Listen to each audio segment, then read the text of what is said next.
Sa puhunang 1,800 pesos, paano kayo kumita ng 30,000? Ganito po yun. Ang tinatawag po dyan ay 3 heads or 3 accounts. Bale, 3 times kayong bumili ng product package worth 1,800 each for a total of 5,400. Kasi po, pag nag-exit po yung 3 accounts ninyo sa board 1, tig 10,000 pesos each po ang matatanggap ninyo sa board 1 alone. 3 times ang kikitain po ninyo. So, ganito po yun.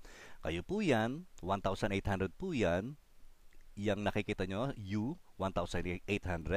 Tapos, you enroll again yourself for the second and third time for a total of 5,400 po. So, ganun ulit ang sistema. Bali, kukuha po uli kayo ng mga 12 downlines na lang ninyo. 12 members. So, andyan po si A, B, C, D, and then 1, 2, 3, 4, 5, 6, 7, 8. So, complete na po ang package ninyo.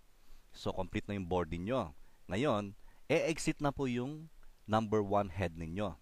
Makakatanggap na po yan ng 10,000 pesos.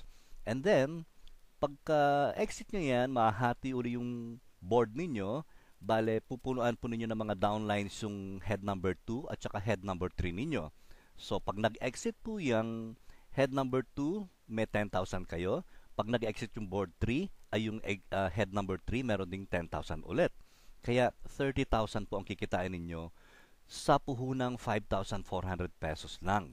So, nasa board 1 pa lang kayo. Pag pumasok po yan sa board number 2, bale, automatic fill po yon. Kaya, 3 times ulit ang kikitain ninyo doon. Bale, 27,000 ulit ang matatanggap ninyo in total pag nag-exit po lahat yung tatlong heads ninyo sa board 2. And the same is true pag nag-exit ulit siya sa board 3, another 27,000 and so on and so forth. So, sa puhunang 5,400 lang, 3 heads po yan. Pag nag-exit po ang isang head ninyo sa board 1, 10,000 pesos ang tatanggap ninyo. Ibig sabihin, nabawi nyo agad yung puhunan yung 5,400 sa isang exit lang ng head number 1 ninyo na 10,000. So, why not invest? Why not purchase 3 product packages from us, 3 heads, para malaki ang potential income po ninyo?